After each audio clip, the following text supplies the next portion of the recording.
everyone, and welcome to Scicomm Monday. I'm your host, Nicole Wood. For those of you who are new to the broadcast, we try to make this as engaging a platform as possible, so please feel free to send in any of your questions that you have during the broadcast via the integrated chat module on Periscope. And if you're watching this on replay, or if we just aren't able to get your questions to get to them today, please feel free to tweet us at our various handles. You can reach me either at the Scicomm Monday handle or at my personal handle of Wildlife BioGal.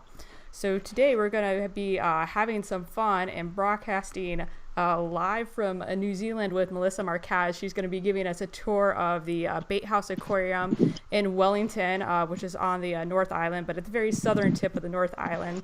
Rumor has it we can see the mountains on the South Island today, so we'll see if we can actually get those to turn out. And she's also going to give us a slight tour of the tide pools, but apparently it's high tide, so we'll see how much we can see with that.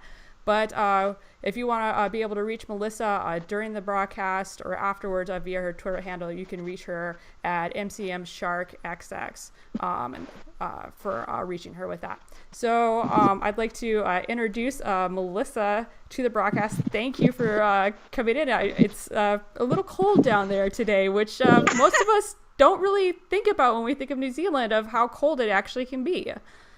Yeah, it's near Antarctica, so it gets pretty cold.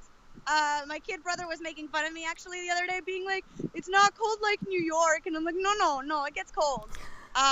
So we right now are having what's called a southerly, which is weather from Antarctica coming in. So it gets quite cold. It is a high of 46 right now, which is why I have like 6 layers on and my very wonderful shark hat on. Very so appropriate for today, I have to say. So. Oh yeah, no, I definitely thought of that when I was coming in. I'm like, shark hat keeps head warm and is also a fashion statement. There we go, we're great. Yeah, I mean, I'm sporting my NAOC shirt today, so I mean, we always have to like represent as much as we can. So. Exactly. So I'm very excited to show you guys New Zealand. The island is actually just waking up. We're just right now having sunrise, so the sun is waking up with us. Because it is winter, it is quite dark in the morning. So let's see if we can possibly see those mountains you were talking about. Might not be able to see it just because it's really, really over there, but you can see some of the snow, at least to the naked eye. But the South Island is in that area. It's not that far away. It's only like an 8-hour ferry ride from here. So it's very, very close, and it's beautiful, absolutely beautiful. I mean, look at this area. Like, that's, yeah, one of the main reasons why I fell in love with New Zealand was its gorgeousness. Yeah, it always seems like, coming out of New Zealand, there's so many beautiful pictures of all the variety of different, ecosystems that you have there, and the amazingness of all the different animal species that you have there. So it's like I'm very jealous of where you're at right now. Even though it is cold, I'm still very jealous. Yeah, I was going to say, don't be jealous about the cold. But yeah, it's definitely very unique because New Zealand is kind of stuck at the bottom of the world. It does share a few animals with Australia and the greater Pacific area, but mostly the animals are endemic, which means you can only find them here in New Zealand. So I'll be showing you guys a few of them at the aquarium that I work here in Bait House. But yeah, so lots of really cool stuff over here, from birds to fishes to even tiny little bugs. So very excited to show you guys just a part of what makes New Zealand so unique. Great. Yeah, we're all definitely looking forward to anytime we can actually see real animals and stuff. I mean, it is amazing as to be able to talk with researchers anytime we can actually see what it is that they work with. And I mean, because we're all science geeks and animal geeks, and we all love being able to see all that. So oh yeah, definitely, I feel the same exact way. There's a difference between talking about an animal and actually seeing the animal you are talking about. So we've got some really cool treats for you guys. We've got an octopus, a common octopus here in New Zealand that is endemic to New Zealand. You can only find it here, who is pregnant with over 1,000 eggs. And they're going to hatch any day now. I've been posting them on my Twitter handle, so you might see a few of them there. But hopefully we'll get some good close-up shots for you guys to see them wriggling about. We've got a carpet shark, and her name is Isabella. She's one of my favorites. I take care of her along with the help of the volunteers here, and we'll be feeding her for you guys. So you're going to see me shoulder deep in very cold water towards the end of this podcast, so you can see how cool it is, her feeding. She likes to fish, so we're getting some of that stuff prepared right now as we speak. Great. Yeah, I mean, I'm definitely really excited about that. So before you take us inside the tour for all the amazingness in the aquarium, why don't you tell us exactly what brought you to New Zealand besides the absolute beauty of the country? Yeah, so for those who don't know, I'm originally from Puerto Rico and Mexico. I moved to Florida after moving a bunch of other places, and that's where I did my undergraduate degree in marine ecology and conservation at New College of Florida. And so from there, I decided to apply for a scholarship to a master's degree here in New Zealand. And I didn't think I was going to get it. I actually, kid you not, applied as a joke. I was like, I like New Zealand, sure. I mean, I doubt I'm going to get it, but why not? And the person who contacted me was my going to be advisor. And he's like, you know, you've made it to the next round. Are you still interested? And I'm like, yeah, but still I didn't think I was going to get it. And I went on a week-long Bahamas trip to go shark diving with Jim Abernathy, who's a big shark conservationist and photographer. So I went with him and I messaged them being like, hey, I'm going to be here for a while. I'm still interested though, just to let you know. And when I got back onto land, I got an email saying at 4:00, I got an email saying, you got it. And I was like, holy crap, are you kidding me? And so just a few months later, I packed up my bags, left Florida when it was 100 degrees and landed in New Zealand when it was like 50. So yeah, I came over here. I just finished my master's degree this past December at Victoria University in Wellington, which is the capital of New Zealand. It's New Zealand is broken up into two main large islands and then a few other little islands, but Wellington is the middle of the two islands basically. So it's the southern tip of that northern island. And I studied deep sea chimeras. If you don't know what chimeras are, they're actually a relative of the sharks. So sharks are related to the skates, the rays, and the chimeras, and collectively they're called the chondrichthyans. So I studied their habitat use, looked through some fisheries data and some bycatch data. Bycatch is the stuff that the fishermen don't want, and they either throw overboard or they collect to do some samples on, and figured out where exactly these animals are in relation to the fisheries. And so graduated with that degree in December and have kind of been gallivanting around New Zealand saying, I don't want to go home just yet. And have been working here with the aquarium now for a few months, since the beginning of the year, actually. Great. Yeah, I don't think anyone can blame you for wanting to stick around there because I mean, it does. It's like I said earlier, like it seems like every picture that comes out of New Zealand is absolutely gorgeous. It just makes you like want to add New Zealand to one of your bucket list kind of destinations when you think of places you want to travel to in the world. I think a lot of folks have New Zealand on there. It's beautiful. It's beautiful. If any of you guys ever come down, you've got a friend in me. Come on down. It's beautiful. It's absolutely gorgeous. The pictures don't do it justice, to be honest. There are some bits that I'm like, it looked better in real life than the picture, even though the picture's really nice. But no, it's absolutely gorgeous here, especially here in Island Bay. I mean, I'll flip it over so you guys can actually see it. I get to come and work and see this all the time. And you'll see the weather fronts come in. You'll sometimes see pods of dolphins or whales come in. We'll get sea lions sometimes over here. It's beautiful when it's sunny. It's beautiful when it's really, really rainy and gusty. So no, it's like nothing I've ever seen before. So I'm very, very lucky to call New Zealand my home. Yeah, for sure. I mean, you really can't complain about having that kind of view every day when you go to work. I mean, I love West Michigan, and it's just as beautiful because I love being able to look out onto one of the Great Lakes. It's only an hour away from my hometown, and so it's just one of those natural treasures. And anytime you can be close to something like that, you're just a very lucky person, especially when it comes to science. That's what you get to go play in. Yeah, exactly. And this area actually is a reserve, so it is protected. So you do have some fishermen that go out past the reserve and whatnot, but we do have a snorkeling trail out here that people like to take advantage of. You can see Paua, which is abalone for us back in the States, and they're massive. I'll be able to show you guys some of them here, but they're absolutely just going under the water here is beautiful. They've got kelp here that is taller than I am, which to be honest isn't that much of a feat since I'm only 5'1". But to me, it's like, oh wow, this is massive. Coming from Florida, you don't really get kelp. So to me, being surrounded by it and being surrounded by critters that you see in the Pacific, which the West Coast would be used to, but not so much the East Coast, it's really, really interesting. So I'm learning something new every day. Right, or for those of us on the fresh coast, we definitely don't get any of that. Exactly. Yeah. Exactly. So I remind everyone if they have any questions to send them in via the chat module here on Periscope, and we'll do our best to get them ferried over to Melissa, because with the way that we're doing the broadcast today, she can't see any of the comments as they come in. So, but yeah, I'll go ahead and let you take it away if you want to go ahead and start showing off all the amazingness, because I'm sitting here going, yay!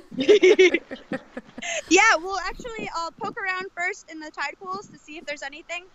Like we said earlier, it is high tide. I believe it's going to start going away soon. But I'll see if there's anything interesting up on the rocks. Sometimes we do get some really cool things like dead pufferfish and whatnot. Ooh. So, yeah, a few weeks ago, we actually had some blue bottles. So blue bottles would be Portuguese man-o'-wars. Okay. Over there as well. So let's see what we've got. Yeah. I can't promise anything super, super cool, but... Well, that octopus you found the other day was absolutely amazing. As I was saying earlier before we actually went live, my jaw literally just dropped as soon as I saw that photo that you posted up. So. Oh, yeah. I mean, that was something that even we were kind of astounded. The stuff that we get here sometimes, I swear, these gulls. The stuff that we get here sometimes is just absolutely beautiful. As you can tell, they have decided to bombard the podcast. Well, they're just adding to the ambiance, giving us the full New Zealand experience. Yeah, and the funny thing is, to be honest, I'm still having a hard time being okay with seabirds in the cold. Seeing seabirds in a city is very interesting for me. So I'm still getting used to that. Yeah, in Michigan, especially up at Central Michigan, where I do my work, it's amazing how long the gulls will stick around in the middle of nowhere when you think, well, they should be out by the Great Lakes, but no, here they're right in the middle of Michigan, hanging out in our parking lots. So. Yeah. Well, I've seen some of them.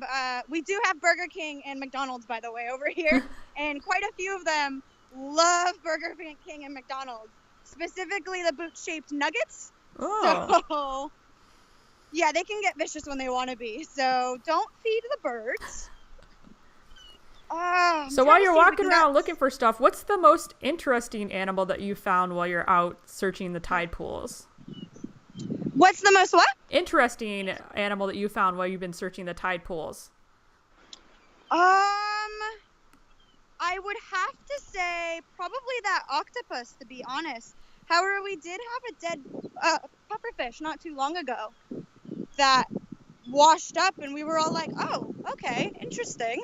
That's something that you normally don't get. Mm-hmm. But the octopus the other day, which I'll repost on my Twitter account, is probably the coolest thing that we've seen so far. And we didn't even find it. A kid came over and was like, we found an octopus. And usually that means that they found like a piece of kelp or something that looks like an octopus. And we were like, all right, we'll go see. And sure enough, here's this very angry looking octopus being like, please leave me alone. I'm like, oh, yes, nobody poke it, leave it alone.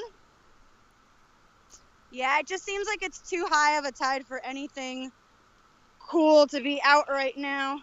I think everything's also asleep. It might be your Monday, but it's our Tuesday. But man, does it feel like a Monday.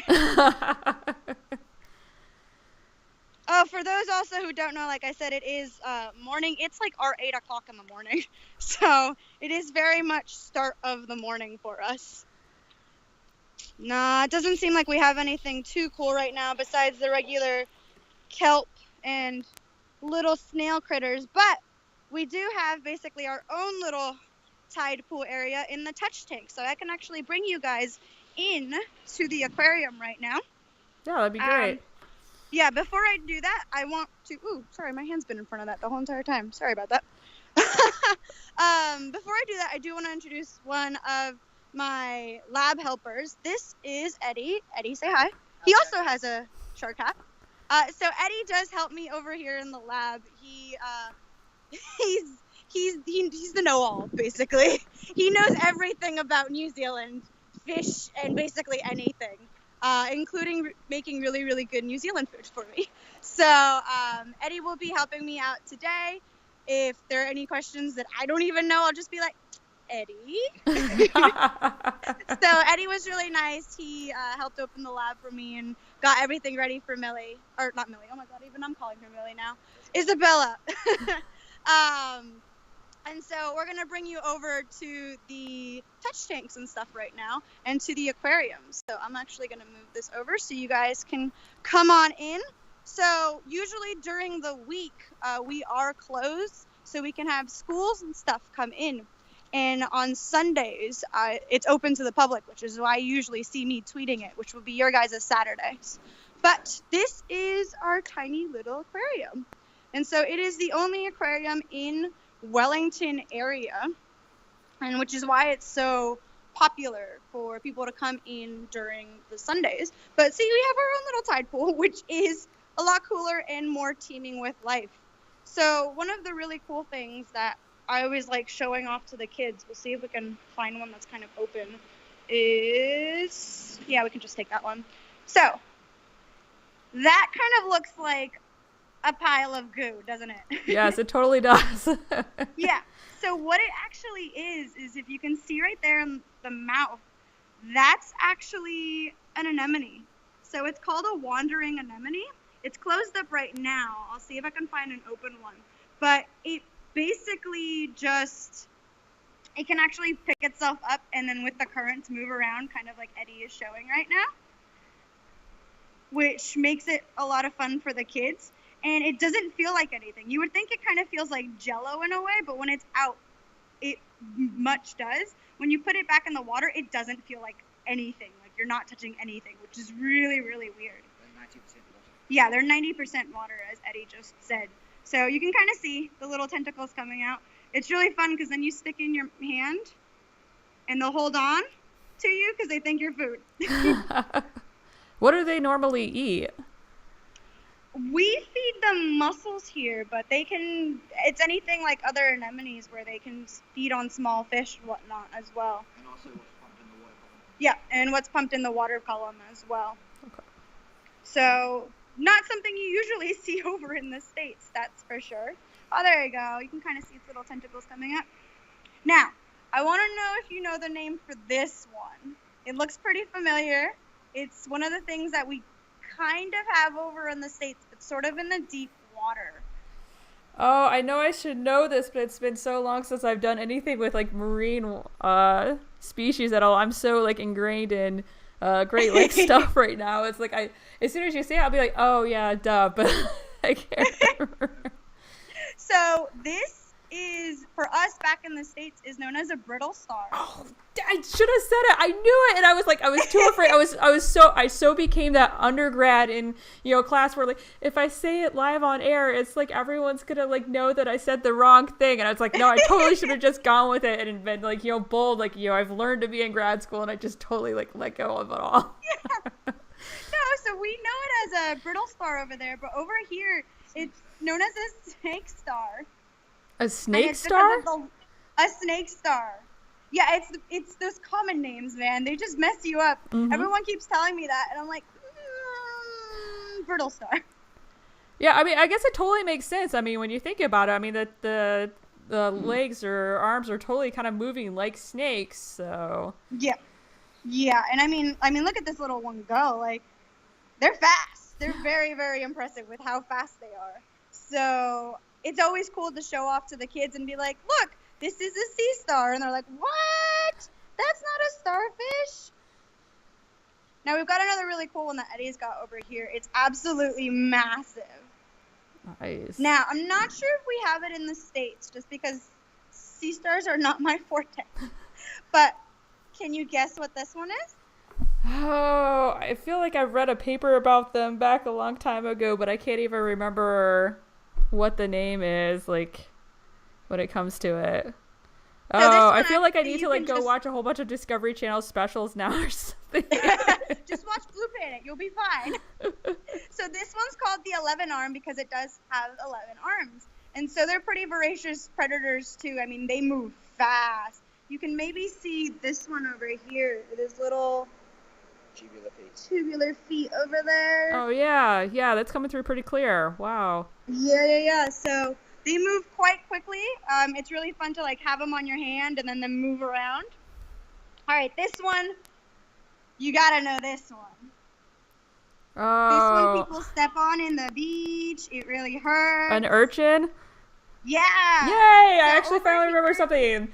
Yay! there we go. Yeah, You'll get points you for can't that. tell You'll I get spent time growing up on like the Atlantic Shore, on in Georgia, and then another 4 years in Hawaii. Yeah, that's not coming through very well at all. Well, when you've been away from it, I totally understand that. Actually, hold on. Look at those tubular feet again. That's really cool. Oh wow, But yeah, yeah, look at it so go. this one over here is the sea urchin over in the States, but over here it's known as the kenna. So I think it's K-E, right? K-I-N-A. Oh, K-I-N-A. There we go. K-I-N-A. Local delicacy. Yeah, so people do eat it over here. I hear it's very yummy. I haven't tried it yet. Do they just need like to- eat it straight up, or do they like serve it with anything? Do you know? I think what they do, at least from some of the recipes that I've heard, is they will kind of grill it up a little bit with some peppers, some soy, Butter. butter, garlic, and then you can kind of just eat it there. It's apparently really, really soft and yummy. So, and you can kind of see it's just moving off of Eddie's hand. Like Eddie's Alright. not moving it at all. It's just chilling. Like this one here was upside down a few seconds ago. Look at it. Wow. That's Yeah, and you can really nuts. see the tube feet going out on that. Yeah. No, these move fast. Do you have any of them that ever like are able to like get out of the tide pool that you have there? We have them kind of climb up the sides of the tanks, and you'll see us kind of like pushing them back down, being like, no, don't come out. Like this one here is gonna probably, actually that one right there is like, hello. So we've got a few there, we've got a few over here, and actually this next one will be really cool to show off. No, the sea cucumber. Oh, nice. So we've got tons of sea cucumbers over here, and they feel very squishy, and they're very bumpy. Ah, yes, Eddie has a nice big one there. Wow. They do remind kids of certain things, which is why they usually laugh when they see a sea cucumber. Yeah, I have a 9-year-old nephew and a 7-year-old niece, and I definitely can tell you they would be cracking up right now. Oh, yeah. No, that's what we usually get with the kids over here. We just got a really, really tiny one about, like, the size of my pinky nail there. His nickname is now Little Turd. So, yeah. And that was done by adults. So, clearly you can see we have all not outgrown that at all.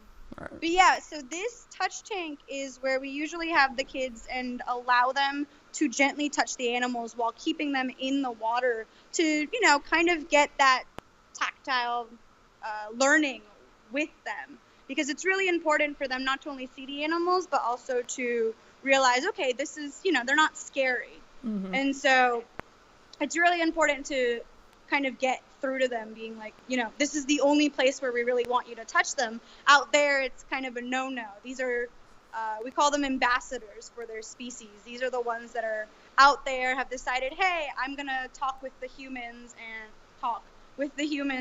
and kind of show them who we are. So for a lot of kids, these are the first times they see a lot of these animals. And this will probably be the first time a lot of you guys see the next thing that I'm going to show you, which is our famous octopus, Octomom. So wow. Octomom has her own Facebook diary. So we do have a Facebook page, and she has the Octomom diaries. You can kind of see her right now.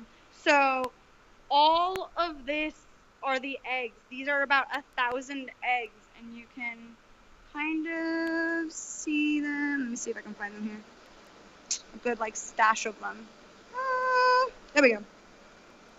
So you can kind of see them a little bit there. Now the black thing that you guys are seeing, those are the eyes of the octopuses that are being born. And then the orangey bits are going to start being their heads soon. Okay. And then, Chromatophores. yeah, the chromatophores. And so you can kind of see her up here kind of going through and gently massaging them. So the reason why this tank is especially crummy is because, you know, she's been pregnant for a while. She's a little bit stressed, and we don't want to stress her out anymore by going in and cleaning it. Not to mention there's actually eggs not part of that main cluster that are actually around like in this area too that we don't want to accidentally knock off. So we try to keep clear of her. But she does sometimes come over this way if you give her enough attention. The funny story with this octopus is, and if you watched the TEDx Wellington live stream, which I'll talk about that experience in a little bit, the guy who introduced me brought this up. She actually bit me in my hand. She doesn't like females at all. She loves Eddie. Oh my God, does she love Eddie. But she does not like females. And so she bit my hand. And this was the same hand that I got bit by a scorpion about like 3 or 4 years ago. And their beak has a low bit of toxin that to us won't hurt, but to other animals it will. So she actually paralyzed part of my arm for about 8 hours, which as a scientist, I was just like, oh, this is really cool. I can see how her venom is different to the scorpion's venom, which was a lot more painful. I will tell you that right now. So her venom is a lot nicer way to go than the scorpion's venom. So it's kind of more like the numbing of like a dentist or something then, you know, kind of that feeling of, you know, you're just like, you know, oh, it's, you know, just that nice, gentle. Yeah, it's kind of like, you know, when they numb you to fill in your cavities and stuff like that. It's very much like that. And there's no tingling or anything like that. It's just, you sort of feel dead weight. Like your hand is there and you're just like, oh, it's there, but it feels really heavy. That's what it feels like. Whereas opposite side, the scorpion feels like 1,000 pinpricks of static going through your arm and being electrocuted like every 2 minutes. Wow. So 0 out of 10, do not recommend the scorpion, but I don't recommend, you know, getting bit by an octopus either. That is my one claim to fame, I guess, that I've been bitten by multiple venomous things. It's not something I want to make a habit. But yeah, so she's been tirelessly doing this now for going on like what? Since the 1st of April. Yeah, since the 1st of April. Wow. So she's been doing this for a while. Eddie actually got a gin bottle still there. No, the gin bottle's not there. We had a little pygmy octopus that Eddie found in a cleanup. And it just decided to make its home out of this little gin octopus. Octomom was not pleased because everyone found the pygmy octopus a lot cuter than her. Or so she says on her diaries. But the octopus just died after her eggs hatched. It was 19 days? Yeah, it was like, like a couple of weeks after. So doesn't bode well for Octomom when these little guys start to hatch. But they're not going to be much bigger than what you see here. Yeah, basically the size of a grain of rice. So they're absolutely... It's been fascinating to watch them go from just a packet of cells to actual little animals that you can see. So I'll definitely be posting pictures when they come out and as they continue to develop. And not sure what we're going to do with Octomom. So do you know why it is that she's massaging them? Is there like actual, like, does it help facilitate their growth or clean them? Yeah. So what she's doing right now with the massaging is, number one, making sure that they don't get dirty, so all that algae doesn't get on them. But also the constant moving through the water means more oxygen flows through it, and that helps with the development of the eggs in the long term. So she's been doing this tirelessly again since the 1st of April. So the poor thing needs a break. But I guess she'll get the break in the eternal bliss of death, which sounds very morbid. But I mean, But, that's just kind yeah. of like salmon, though. When they go and lay their eggs, they'll die right there. So I mean, it's not something that's unheard Oh of. yeah, it's And not unique to just the octopus. But it is something that a lot of people don't know. So when I always tell them, they're just like, "What? That's awful. That's so sad." And I'm like, "That's the circle of life." And then I start into a little Hakuna Matata number by myself. But yeah, so it's always really interesting to see her. And her story is actually really funny. So we used to have a male octopus that was here, and she actually ripped off, to put it in scientific terms, his reproductive organ and inseminated herself. oh So wow, she's very much a feminist. I can do it myself. Yeah. Husbands usually I'll that bring leave their I'll wives leave are all like, the "Don't let them jokes hear with that to her Facebook post on that one, so I don't get myself in trouble live on the broadcast. Yeah, no, they're just, oh man, she's a piece of work, this one, to put it nicely. But yeah, so going from something that you guys barely see, probably see these guys actually quite a lot. Oh yeah. So some people actually have these as pets over in the States. Even my own family has one. Shout out to little Rocky, who's not so little anymore. But these guys, the red-eared belly sliders, are actually invasive here in New Zealand.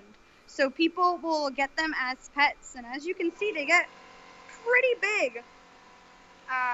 And so these guys can live 30 to 50 years, and some people just don't want that responsibility, so they'll throw them back out into the waterways. And so these guys, I don't even know how many we have been with us for quite a little bit. And we have a sign over here that kind of gets people thinking, I know it looks really cute in the pet store, but it's going to turn into one of these monsters. Do you really want to be spending like 30 to 50 years taking care of it? Yeah, So, I yeah. know, like, we've heard a lot about, like, the invasive species issues that New Zealand has, like, say with rats and other predatory mammals, but we don't hear too much, at least over here in the States, about other invasive species animals that you have. But is there a lot more than just the invasive predatory mammals that are invasive there that you're having issues with, like the red-eared slider? Yeah, we do have quite a few fish and stuff that are invasive as well. But I think the main predators or invasive predators that people talk about are the mammals, because you see them all the time. Like, they're on land. You can see the stoats and the possums coming in and killing like a kiwi or a kora, the little penguin. And so that's a little bit easier, whereas these guys, it's a little bit harder to see them and what impact they have, because their impact is a little bit slower than, say, a mammal eating something. Whereas, I mean, look at them. These guys they're on broadcast and their eyes are closed. They're sleeping. So, yeah, that clearly shows you their priorities. Right. But it is something to show the kids, because the kids are always like, "Oh my God, turtles!" And it's like, did you know that they last for forever? Which makes them think a little bit about pet decisions, especially the parents, once they know that they live so long. And I mean, look at them. These guys they can get pretty massive. Mm-hmm. It makes parents rethink a few things. Are there native inland turtles and tortoises in New Zealand, or is it all just sea turtles that you would have around there? To be honest, I'm not sure. I haven't heard of any turtles being native to New Zealand. But I could be totally wrong. That's completely like out of my expertise. Okay. So that'd be something that I can get back to you after I've done a little bit of research. Yeah, because that would be more interesting to know, like, if, that's maybe one of the reasons why they're having so many issues with these particular turtles being brought in. If there's no inland turtles around, everyone's like, ooh, I want a turtle, and they're bringing them in, and that could be potentially why. Yeah. Versus like, oh, well, we can just go grab a native one out of the pond out back.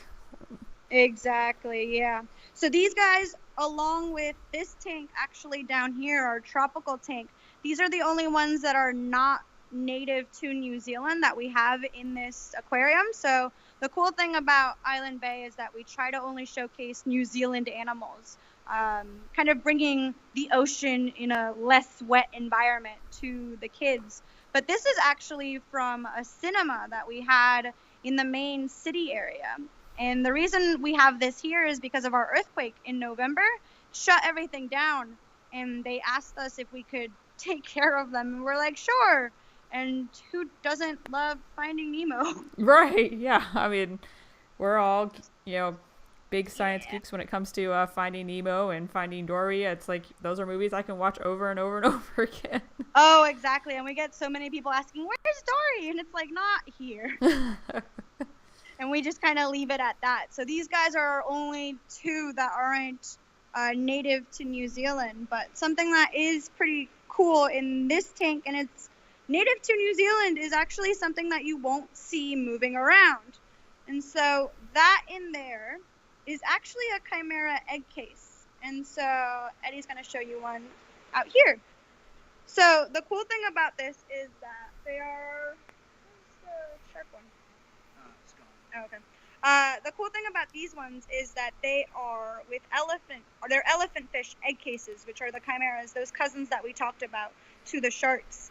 And these have this very, very odd shape because the mothers actually bury them in the sand. And so then once these animals are ready to go, they'll actually be formed in that little area there. There's a little kind of opening area in this bit that they'll push out and they'll leave. And so we had a few people bring us some egg cases. Yeah, from Niwa, which is, think of it as like the New Zealand Noah. Okay. And so Niwa brought them in and tried to see if we could hatch any babies. Unfortunately, we couldn't just because it's really hard, but I did get to do some pretty awesome egg dissections, which one of them, if you follow me on Twitter, you saw that I freaked out about because there was some alien-looking nematode thing in it that was not a cute, adorable baby elephant fish.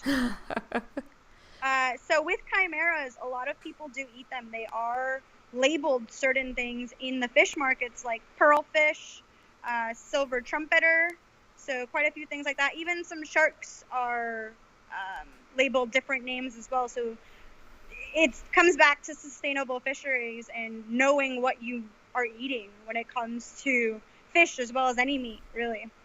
Is that something that is endangered or threatened down in New Zealand? Not the elephant fish, but other species of chimeras, we know so little about them and their overall population structure that it, in my opinion at least, it would be better just not to eat them. But, if you're catching them as bycatch from fisheries, you might as well utilize them. I should have brought them. Eddie actually brought in a bunch of chimera spines, which were really cool. Oh, do you have some? Oh, Eddie just made my day. Yes. Maybe. We were very much playing Wolverine the other day with them because we were like, "What's out?" Oh yeah, you totally got to do that. Cool. Oh yeah, really cool. So we had that as well. Yeah. So how many eggs will they actually lay? Is it like one per breeding season? I guess what is the season for egg laying, and how many do they do? So they'll come in around October to the shallow areas. So the elephant fish are one of the more shallower type of chimeras. They don't go super deep like other ones here. And so they'll come into even shallower areas, almost as shallow as 30 meters. And, they'll lay the eggs. It's usually about 1 or 2 max. And then they'll go back out into the open ocean. And from there, April onwards, you can start finding those egg cases up on the beach when they're empty, when the babies have hatched. Yeah, that'd be a fun find. That's one of the things I always love doing up here in the Great Lakes is just going up and down the beaches and seeing all the cool stuff you can see. Unfortunately, a lot of it now is the invasive mussels, the zebra and quagga mussels that we have in here in the Great Lakes, but there's still some pretty cool finds that you can get every so often. Yeah. We've got another actually cool find right here. So that's the red gurnard. The red Neat. gurnard is not wanting to cooperate right now. But it is a fish that you can kind of see, almost looks like it has legs. Oh yeah, yeah, on the front there, yeah. About it if it would move. Those pectoral fins are actually a beautiful butterfly color, like almost like butterfly wings. Ooh, Eddie has them. Yes, those are chimera spines. Nice. See, very much like Wolverine. And so I think they Hugh differ Jackman by would how be big jealous they are. of that. Oh, yeah, definitely. Especially because these guys are actually, you can't see it on the camera most likely, but they're serrated as well. Whoa. And so Eddie has cleaned them, but they usually have a light skin covering, and they're usually with a little bit of venom and stuff for protection. That's what the chimera's spines are for. Thank you, Eddie. That is cool. I'm jealous of that right there. Yep. So there are times where people get them stuck in their arms, especially fishermen and stuff, and the only way really to get them out is to grab a pair of pliers and actually just pull them out of your arm, and then you have to take yourself up and then get back to work. Yep. Wow. So yeah, this little guy doesn't seem like he wants to open his wings right now, but I'll show you a picture later of what he looks like. He's absolutely beautiful when he likes to move. Okay, that didn't make him actually move, so clearly shaming does not work when it comes to fishes. That's where you're like, we're broadcasting live to the world. Come on. I know. Like, I should have come in and had a pep talk. Oh. No. Oh. Please. I should have had a pep talk with them and been like, look, you're all going to be famous if you cooperate. But clearly, we don't want to cooperate. He's just like, I haven't been fed. I don't want to do anything. Yeah, it's still the morning there, so yeah, it's... Yeah. He hasn't had his coffee. Eddie's going to go get a quick book right now so he can actually show you what it looks like when its wings are open, because it's very pretty. Nice. Yeah, so, I mean, do they, like, go up into the water column much at all? Or are they pretty much always just on the seafloor there? They'll usually glide on the bottom on the seafloor, but he does, especially when we have fish bits floating about. Oh, yeah, they go up and down the column like nobody's business. He's one of the more voracious predators in this tank. Like, how common are they around there? Like, is it something that, you might see, quite commonly as you're in the water, or? Nah, you most likely won't see them too much, but this is what they look like. Oh, wow. I was not expecting that at all. Right? It's beautiful. See, now you don't get the spotlight. No, it's absolutely beautiful. So you can see them for the islands here to be the Three Kings and the Chatham Islands, which is on our eastern bit. So that's the map. It'll be around that bit. Okay. But yeah, that's what they look like. Aren't they beautiful? Yeah. See, now don't you feel bad that you weren't the star? See if we can shame them. And then these guys are always one of our favorites. Nice. So, seahorses. And actually, some of these were just pregnant not too long ago. So for a while, everything in our aquarium was pregnant. Yeah. But these are the only seahorses in New Zealand, and they are actually the largest species in the whole entire world. Yeah, I know it's kind of hard to judge on camera here, but exactly, like, how big are they? Okay. That's my hand. That's it. Okay. Wow. I mean, my hand's not the biggest, but, ooh, Eddie's going to feed them.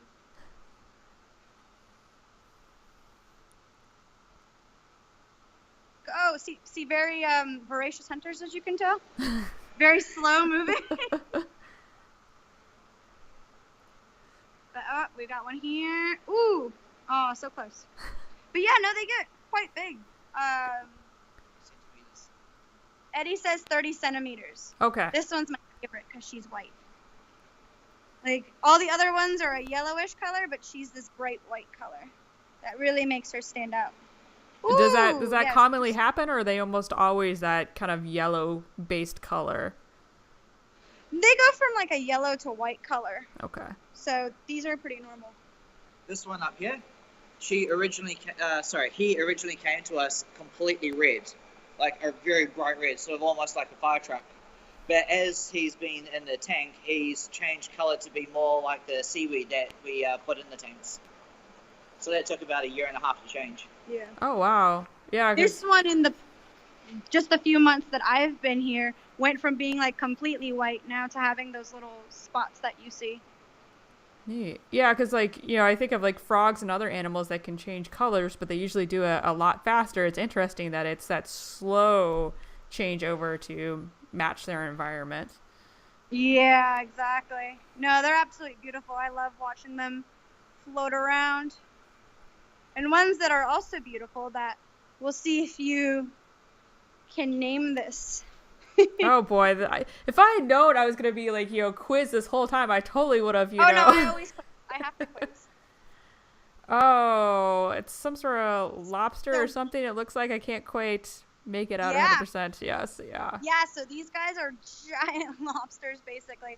So in the States, some of them will think of them as crayfish. Oh, yep. And a lot of people will call them crayfish, but they are not crayfish. So Eddie's actually going to bring a molt of one of ours that recently molted, so they get big. Nice. Yeah, that's a lot bigger than the molt of my Eddie crayfish says that it's just tiny. Yeah. Yeah, no, they get quite big. So, I mean, Eddie's a pretty big man in a nice way. Yeah, like I'll compare. Yeah, no, here's my crayfish molt from my burrowing crayfish that just molted last week. Let me see if I can let everyone see as well. Oh wait. Here, can I get it on camera so everyone can see? There. Whoops. I just dropped its head. Yeah, no, those. But yeah, I mean, this is how tiny this guy is, and this is a crayfish, and that's yeah. No, see, our small ones actually are these ones. Oh, whoa. So these guys are 3-year-old babies of the red rock lobster, Jarcius edwardsii. And the one that I'm holding there just before, this one's probably sitting around, 25-odd years? Yeah. And what's known as biologically immortal, so they don't actually die of old age. Yeah. Wow. Interesting. To put it in perspective, you can get them up to the size of a dive tank, and they're looking at 80 to 100 years old. Whoa. See, I didn't even know that. The size of a dive tank, that's fun. Yeah. That's what you want, like, when you're swimming by, is one of these guys being the size of a dive tank. Mm-hmm. Man. So, yeah, they're absolutely, I mean, they get giant, and kids love seeing them, especially when they get fed, just going at it. I mean, it's nuts. Yeah, I love watching my crayfish when they feed, because they just like freak out, and watching like all the little mouth parts go and eat. I could watch it all day. Exactly. And one of the other ones that eats really good are the blue cods. And so this is a small blue cod. Oh, there's the marble fish in the background smiling, photobombing. Yeah, it totally is. Oh, that's a perfect photo bomb right there. Oh, it loves being in the shot. Like, that is the biggest attention-seeking fish I think I have ever met. But yeah, so the blue cod is one of the animals here that will eat a lot. And so you can kind of see them. Oh, there's actually two of them right there. So these guys don't look that big. And then we have Boris. Boris can get quite big. Whoa. Yeah, Boris is pretty big. Yeah, 53 centimeters is about 1.5 feet. So, I mean, he's big. Is that about like their max size that they get? Is that about the max size that they get? I think they get a little bit bigger. So he can get about the head again bigger. Yeah, so you can get about a head bigger, basically. Okay. But yeah, a lot of people want to know how he tastes, and we don't let them eat them. He is a protagonist in the Octomom series. Okay. I mean, look at that face. How could you not like that face? That is adorable. Exactly. And then the other one, who is, I'm biased, but is my favorite in the whole entire aquarium, is Isabella. Nice. She's my baby. She's actually, so I haven't seen her the past couple of weeks, because as I said earlier, or I've actually mentioned a few times on Twitter, so I was in TEDx Wellington, and I talked about sharks, specifically female sharks, and female scientists, and the similarities between the two. And so hopefully that video will be coming out soon. So not only you guys could see it, but I can actually see it, because to be honest, I don't remember what I said. It very much blurred. Everyone was like, oh, I can't wait to see your video. And I'm like, me too, because I only remember the beginning and the end.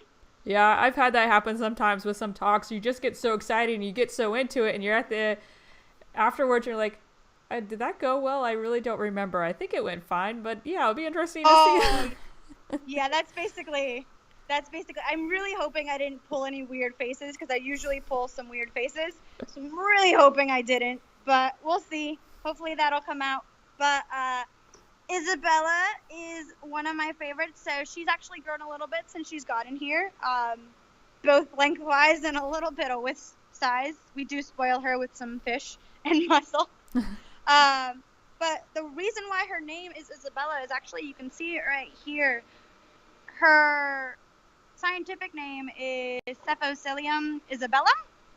When I told one of the volunteers, yeah, that's why her name is Isabella, they're like, oh, that's so smart. And I'm like, no, that's lazy. I can't remember a bunch of names. Plus, it just fit her perfectly. So she is one of my favorites. She's cool because a lot of people have this preconceived notion of what a shark is. And she is not that preconceived notion. So when I show people her, they're like, that's a shark?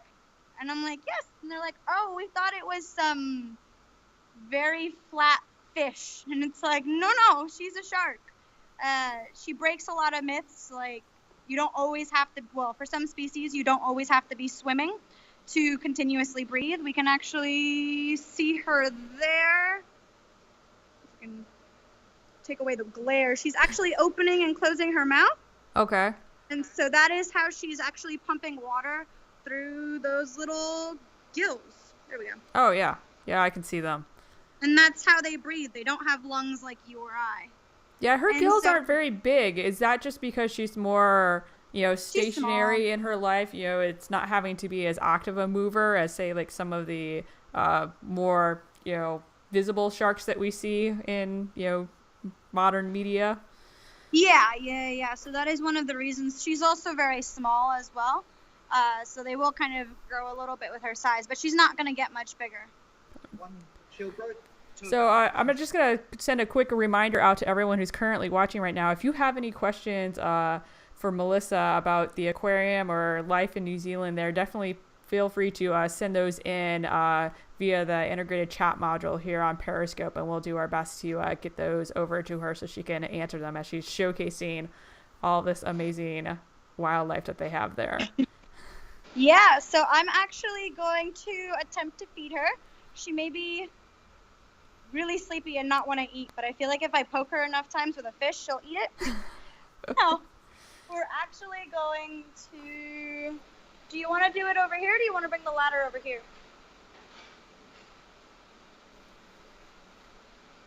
I just put some blood in the water to help wake her up. Okay, cool. So hopefully she'll be able to migrate down to the center. She smells the blood and works towards it. But I've got you 4 bits of fish to try. Yay! So this is what we're going to be feeding her. She loves her fishy. Is there any particular species of fish that she prefers, or is it basically just any fish that she'll kind of munch on? Right now she's not very picky. She doesn't like crab. We noticed that. She does not like crab. But yeah, we feed her mussel and fish. She's fine with that. She had a bit of lobster. She loved that. Oh, did she have a... You have expensive taste. That's why. Ooh. You didn't want to be stuck with the crab. You wanted a lobster. That's my girl after my own heart. I do love those lobsters. Right? I have to say, as you were showing the pictures of them earlier, I was like, I wonder how those would taste and how many of those could I eat at once.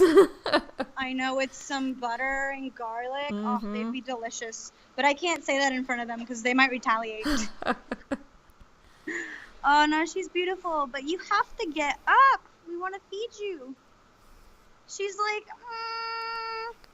She really is a girl after my own heart. She just gets fed. Oh, there's some movement. She just wants to get fed and lie down. Oh, there she goes. Yes. Cool. All right, so she's getting up. So Eddie's actually going to take over the camera. You just want to point it in the middle? Yeah. and I'm gonna freeze.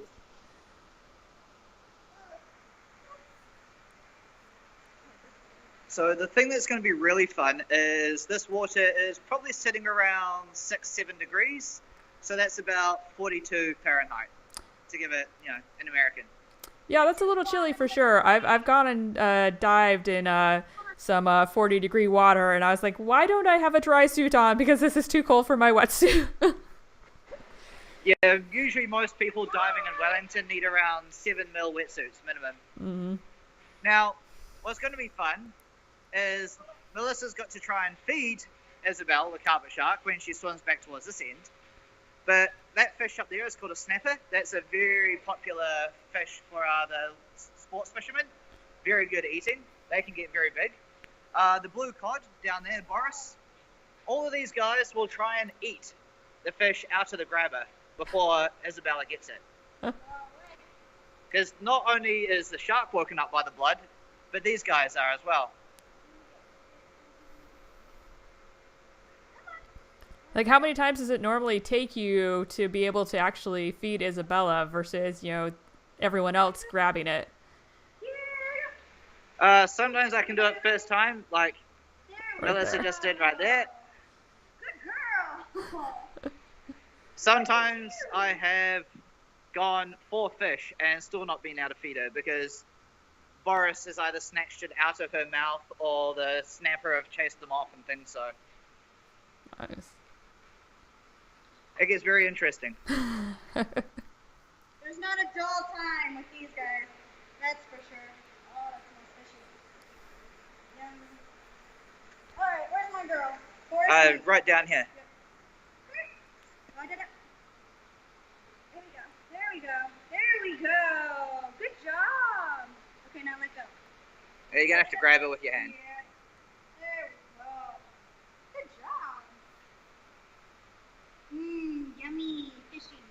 So like, you can see her opening and sort of closing her mouth as she's trying to maneuver it so it can swallow it nice and easy straight down the throat. Nice. Like, how many times do you have to feed her? Like, is it like everyday feeding with her, or is it, how often is she fed? She's only fed a couple of times a week because sharks traditionally have a very slow metabolism. And some species, like the tiger shark, which is actually Melissa's favorite shark species of all time, they've found them when they're doing dissections and they've had like full fish in the stomach, not even digested or anything like that. Nice. Yeah, because, like, you always hear the stories of, like, all the stuff that they, swallow, but I'd never thought about, like, because, the things like, metal and stuff that obviously is in their stomachs, but yeah, I never thought about how long it actually takes them to digest just the actual food that you would think that they would go through fairly fast. Yeah, it is very interesting. See if you can try and feed the snapper, because they're always fun. Ooh. Yeah, that was quick. Yeah, I'm gonna freeze them. So snapper are very ferocious top predators in New Zealand ecosystems. And they will eat anything from small sharks to lobsters to fish to kinna, the spiky animal, the sea urchin that we had before. Mm-hmm. And basically anything they can fit in their mouth. Wow. Like, how big will they get around New Zealand there? Some of the snappers, they can get, I'm just trying to remember now. You get out to about 80 to 100 centimeters. Okay. So, get out to just over a meter long. And some of them can live up to like 80 years old.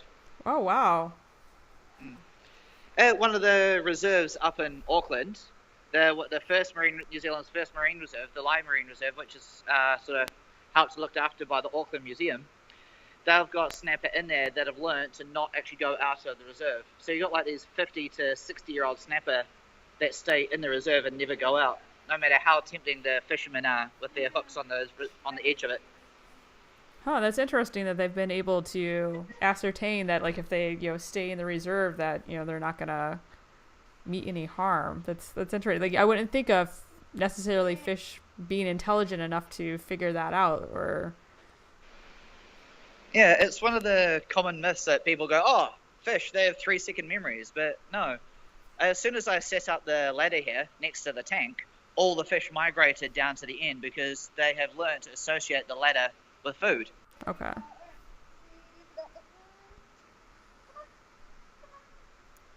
I don't know if you can. The red moki, that's the one that's got the stripes heading towards the top. It is learned that the grabber equals food. So whenever I stick the grabber in the water, it will swim directly towards it and try and take anything that's in it. Nice. There we go. You got that one? Yep. Oh, there we go. All right. So sometimes Isabella's really good at grabbing the food, but sometimes she'll also grab the grabber, and so that can make it pretty interesting when trying to feed her. Is she actually strong enough that she could rip the grabber out of your hands if she wanted to, or is she still small enough that that's not an issue? She's still small enough that it's not an issue, but when she grabs onto it and does the head shake that sharks are famous for, you can feel a good hard pull. So what other kind of sharks do you guys commonly see in the areas there around Wellington? So other shark species are types of skull sharks, so they're called rigs, spiny dogfish. These are smaller sharks that will grow to about a maximum of 2 meters long. Other sharks you'll find are the blue shark, which is famous for very, very, very long migrations. You'll find the great white shark has been common around New Zealand as well, especially in Wellington, as it migrates up the North Island on both sides as it heads to the tropics in summer. Other species will be bronze whalers in the summer months. You can get Márquez coming down our way. So we've got a good variety of shark species found in New Zealand waters. And you can now see her enjoying her meal like any glutton does by breathing and kind of letting the fat pants come out, basically. I understand that sentiment for sure. Oh, yeah. I mean, she just had, 3 fishies? That's a lot for her. Mm-hmm. But yeah, that's basically us right now.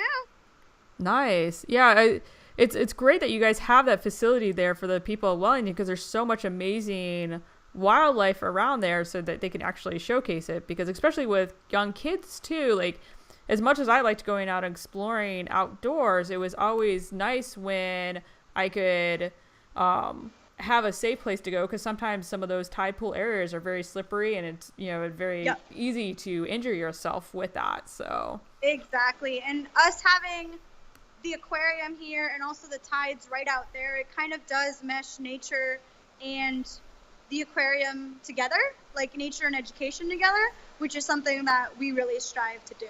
So that's kind of our main point of being here, is being those guides between nature and education. Nice.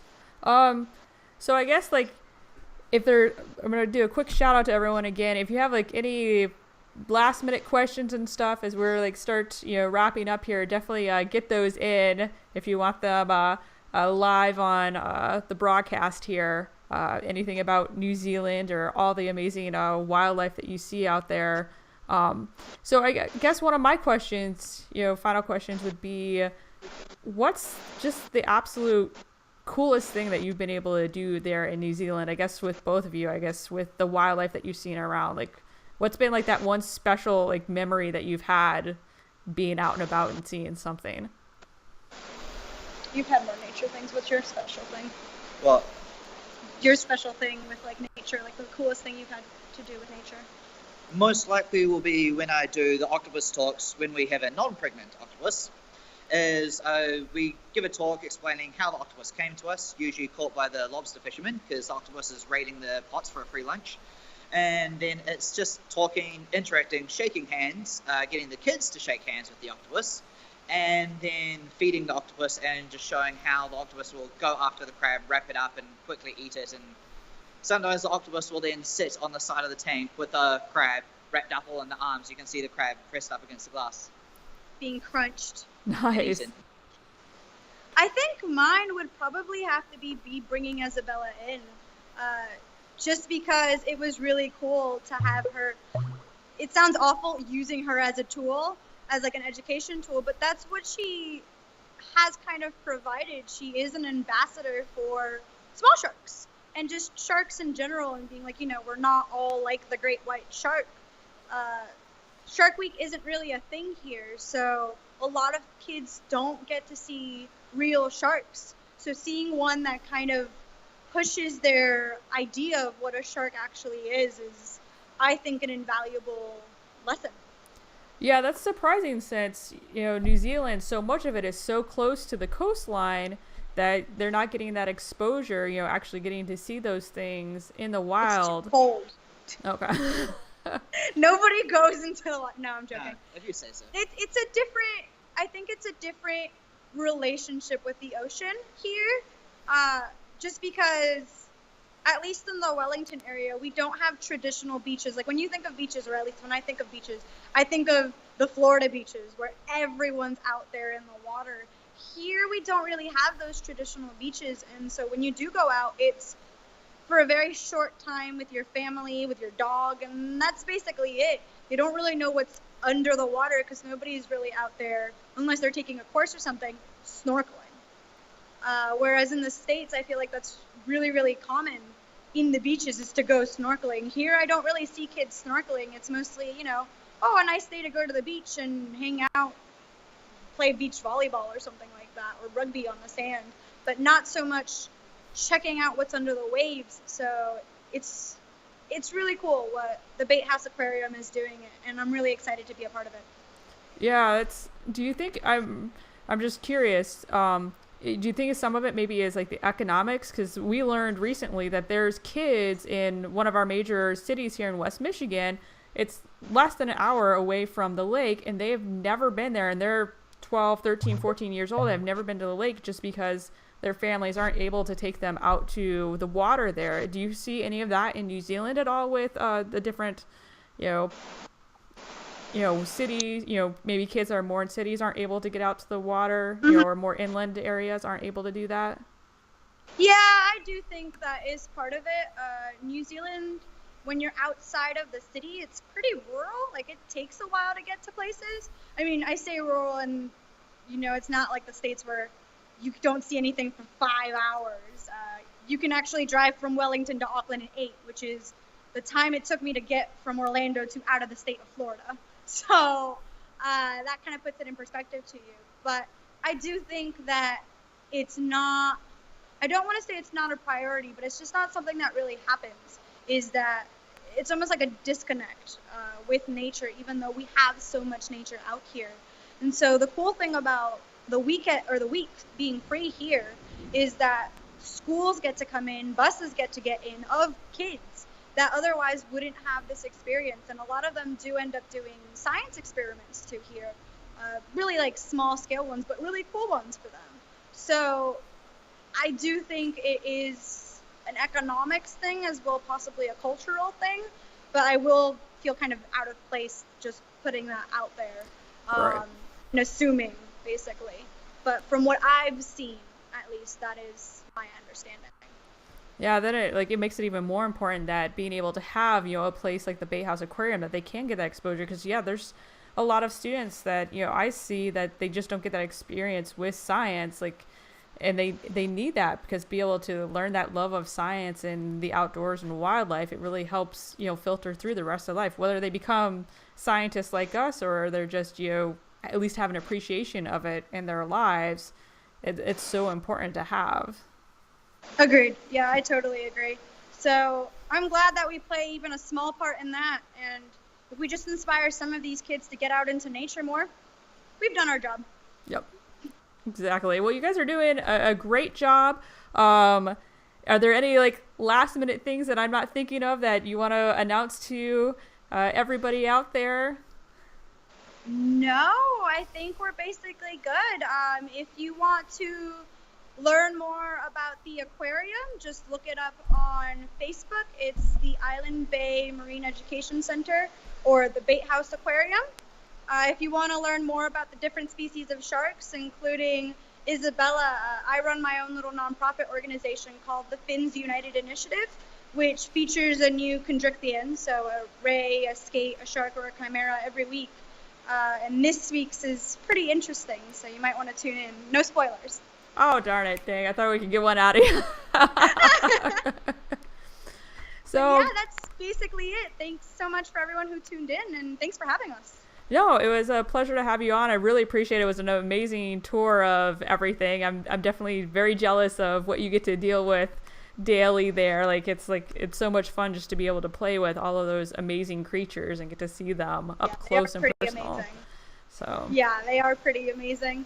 I'm very lucky that I get this opportunity and that I get to work with people like this guy who, look, he even has a matching shark hat. Yeah, I mean, anytime you can wear matching shark hats with someone, you know you've got, some winning coworkers there. So. Oh, yeah, definitely. So, no, I'm very lucky that I've gotten the opportunities that I've gotten.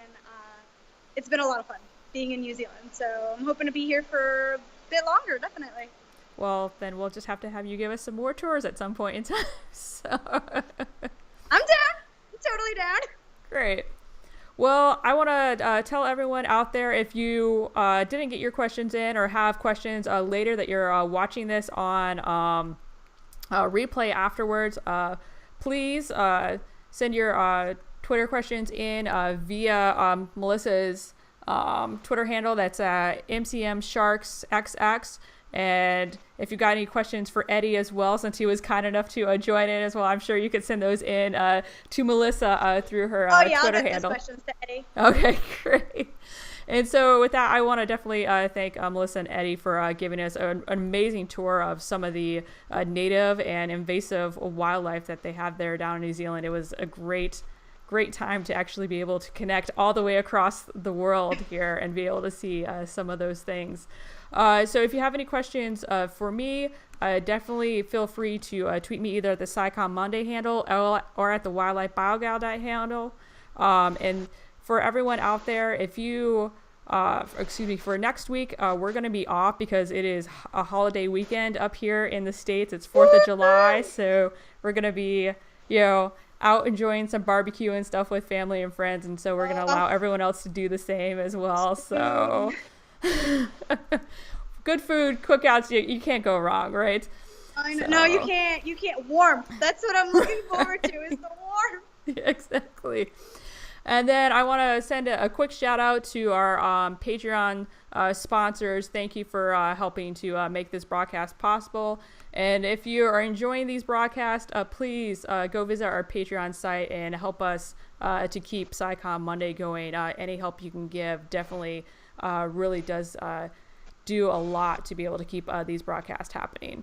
And with that, I'm going to officially sign out and tell everyone thank you again for tuning in. And like I said earlier, if you've got any questions, definitely send those in via our various chat handles. So until then, until we see you next time, please go out, do some science, have some fun, and we'll see you on the next Scicomm Monday.